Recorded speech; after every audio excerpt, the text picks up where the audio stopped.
علیکم ورحمۃ اللہ وبرکاتہ۔ حضرات محترم، زندگی کی سچائی اس ویڈیو میں پتہ چل گئی کہ زندگی میں کیا کیا ہونا ہے، کیا نہیں ہونا ہے۔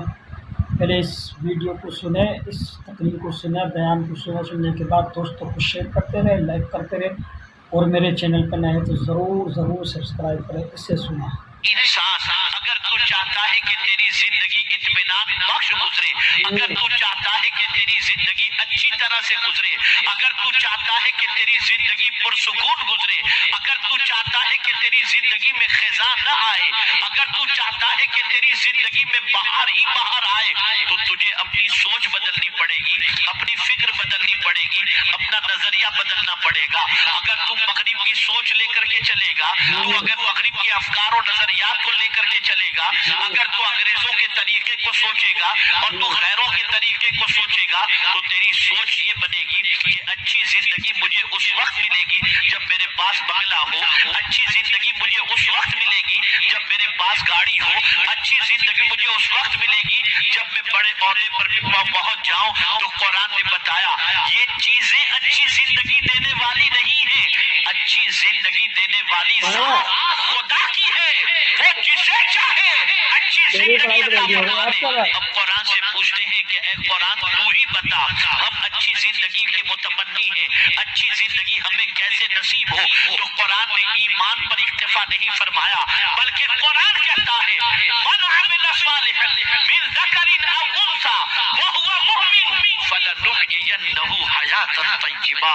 قرآن کہتا ہے جس نے نیک عمل کیا، مرد ہو یا عورت، اس حال میں کہ وہ ایمان والا ہے، تو میرا رب فرماتا ہے ہم اسے اچھی زندگی عطا فرمائیں گے۔ تو رب اچھی زندگی دینے والا ہے۔ اب آپ دیکھیں نا، نرم گدوں پر ہمیں نیند نہیں آتی، ایئر کنڈیشن میں نیند نہیں آتی،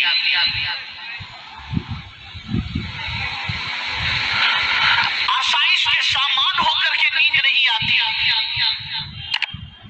لیکن آپ ذرا دیکھیں اللہ والوں کو درخت کے نیچے بھی نیند آ جایا کرتی تھی، چٹائی پر نیند آ جایا کرتی ہے۔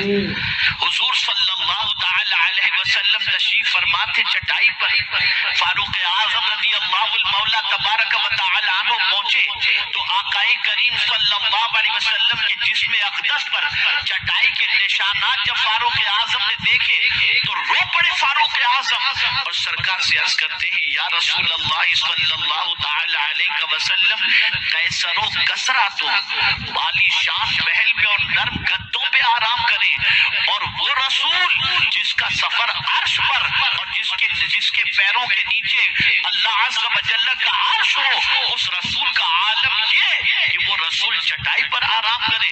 تو میرے آقا صلی اللہ علیہ وسلم نے فرمایا عمر ان کے لیے دنیا ہے، ہمارے لیے آخرت ہے۔ آپ اندازہ لگائیں فاروق اعظم رضی اللہ تعالی عنہ درخت کے نیچے آرام کر رہے تھے اور ایک دشمن اسلام وہاں پہنچتا ہے، رسول اعظم صلی اللہ علیہ وسلم کے اس عاشق کو دیکھ کر اس کے ہاتھ پیر پھول جاتے ہیں۔ پہلے تو لوگوں سے پوچھا میں امیر المؤمنین فاروق اعظم سے ملنے آیا ہوں، سفیر تھا پہنچا ملنے کی غرض سے، کسی سے پوچھا کہاں ملیں گے امیر المؤمنین، تو بتایا گیا فلاں جنگل میں بکریاں چرا رہے ہوں گے۔